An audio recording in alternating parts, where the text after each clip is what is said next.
we are. We've got a house full of sick kids and a COVID-infected wife, so no real chance to sit down anywhere and record this. So we're gonna pull another walk and talk. This time, instead of letting you look at my feet as I cross the street, we're just gonna go to the stock background here. So I'm sure I got some lovely pictures of butterflies and waterfalls and stuff like that to calm us down after a bad loss. Just bad loss. And there's no easy way to put it, and just saying what it is. So, and I've been asked what my thoughts are. You know, people have asked me to talk them off the ledge. So I don't know if I can do that. I'm gonna try and see it from the point of view that needs to be seen from. First off, there is a segment of you out there that doesn't matter what I say or how I phrase it, it's not going to satisfy you. And these are the same people. The first time we had a run play for less than 4 yards against Buffalo, they're calling for Fickle to be fired, and they're calling for Phil Longo to be fired. So the never Fickles and the never Longos, I'm not going to be able to satisfy you. Nor would I try, because it's a waste of time.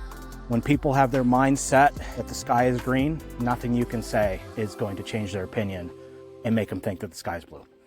And right now, that's where we are. So with that group. Now, with the more rational people, there's a couple points that we can talk about. First, let's just lay the cards out on the table. And I've said this before, and you need to believe me when I say this. This team is the remnants of a team that lost 6 games last year, got their coach fired, were blown out against the good teams, lost against some bad teams, and just played horribly. Inconsistent football all season. And then that team lost 2 of its best defenders, its best offensive lineman, its starting quarterback, their number 3 and 4 running back, two contributing quote-unquote receivers. Lost a lot of people. Starting safety. I could go on. So a bad team lost a bunch of key players. And this is what we're left with. Luke Fickell came in. He solidified the recruiting class as best he could. And again, that's a hard thing to do because recruiting classes are all about relationships. So very quickly he had to make relationships with the committed kids that were already there. Lost a couple. And then he had to change some opinions of other kids and make them come back, or make them switch their allegiance from Cincinnati, whatever. And he did that.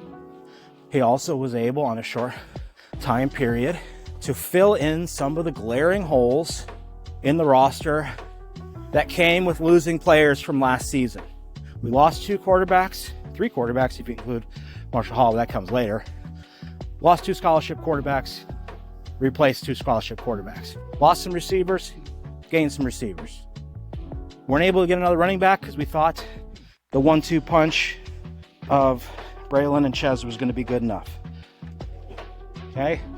Lost a starting center, brought in a starting center. You know, did a lot of things that we would hope that they could do and solidified the roster. Now these moves and the fixed signal, bat signal campaign whipped us all into a frenzy, and we got really excited. And we should have, because there hasn't been anything about Wisconsin football to really be excited about in the last several years, other than individuals. Yes, we've won 9 games here and there, blah, blah, blah, but we're not moving forward. So everything that's gone to this point was there in the hopes of moving this program forward. And I still believe that's possible. And nothing that has happened so far would lead me to believe that it isn't. And we can look into that. So, first things first, this is a transition year. I've heard that phrase a lot, and a lot of people talking about it, okay? Call it an excuse? Sure, it is an excuse. But just because it's an excuse does not mean it's factual, or not factual. It's factual. Transitioning. Okay? Running similar defense and new defensive things with new coaches. Yep. Changing offensive philosophy, okay, which has less problem with X's and O's as it does with the players.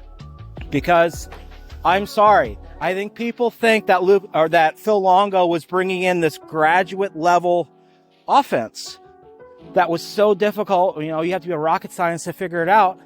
It's really not. That's the beauty of the air raid, is that it shows that you can gain offense or gain yards offensively simply and effectively through vertical and horizontal stresses. Okay. However, we are really starting to find out that Phil Longo's confidence in the remaining players that we didn't lose to the transfer portal was maybe a little bit misguided, especially the offensive line. Offensive line is terrible. It just flat out is. Starting at the center position, we'll start there. And this is one of the things that I have a question for the previous staff is 95% of high schools in America now, maybe that's exaggerating. Most high school centers know how to snap, a shotgun snap coming out of high school, because a lot of them are in wider open shotgun-based offenses. How was, after Joe Tippmann left, there not a center on the roster that could block consistently and shotgun snap? How is that not possible? Because you can teach the technique, but you got to execute it. So maybe Dylan Barrett can snap, but he doesn't block the same level as Tanner Bortolini. Tanner Bortolini is a guard playing center. Maybe we shouldn't expect him to be able to snap the ball. Saying that, why can't we solidify that position? That's one. Two, my big problem that I've had with the offensive line all season and going forward is it's like we have 5 clones of the same guy playing all 5 spots. This 6'6", a 6'7", 200 or 320 pound, refrigerator, and we don't have the diversity in the line. Okay, so that can lead to a lot of problems. We don't have pass blocking tackles. We don't have guards who can go to the second level. All these problems. And I think Phil Longo and Jack Becknell maybe had too much confidence in them, maybe had too much confidence in themselves that they could turn them around. And they've shown at times flashes. And it's not like it's the same problem every week. It's a different problem every week, but they're reoccurring themes. And stuff like holding penalties and stuff like that's not a discipline problem. That's a lack of skill problem. Holding somebody is not because you have something in your head that's telling you want to hold. No, it's because you got beat or you used bad technique. So that's the issue of the offensive line. Obviously, our skill position players are not performing at the level that they should be. And the lack of depth at the running back position beyond 1 and 2, and losing Guerendo, losing Julius Davis on the statistical breakdown wasn't much because Julius Davis didn't do much here. Guerendo had flashes, but didn't do anything spectacular. Consistently, he has a lot of great plays, that's one thing. But, that leads to a depth problem. The 2 guys getting dismissed a couple years ago leads to the depth problems. But basically, this season, the running back we are going with, our starter from last year, our 1A and 1B starter from last year, a converted fullback and a converted safety. And this is what we're left with. So that has been an issue. So we can't run the same as we did last year because we don't have the bodies. But also, it's a volume thing.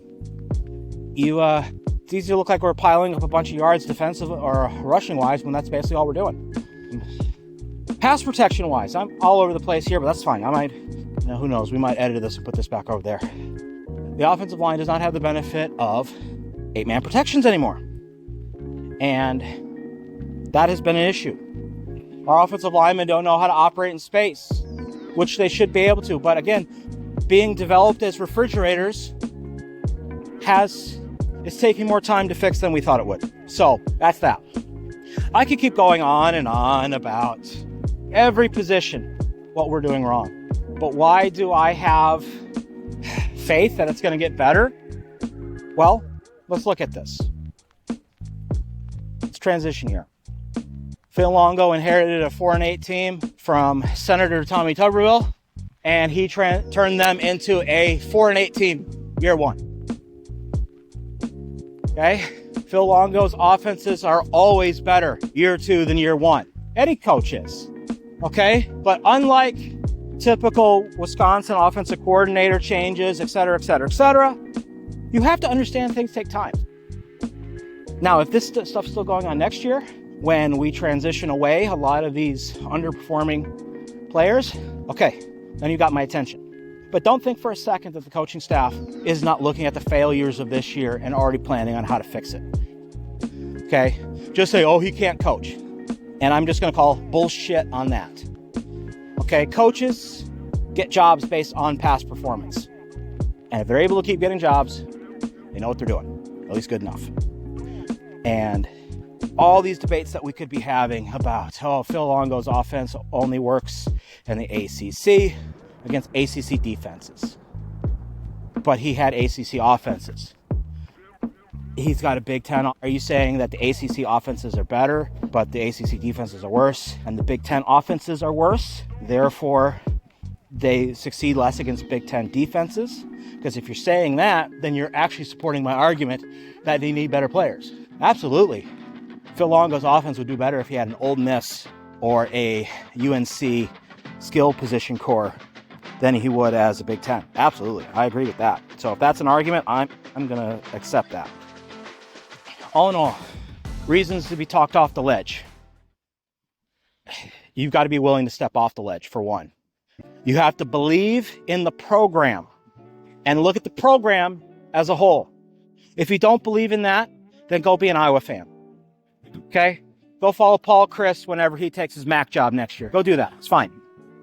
If you believe in the program, you believe that the coaches and the players and the incoming players and the incoming coaches can fix the problems that we have and build this team for the long haul.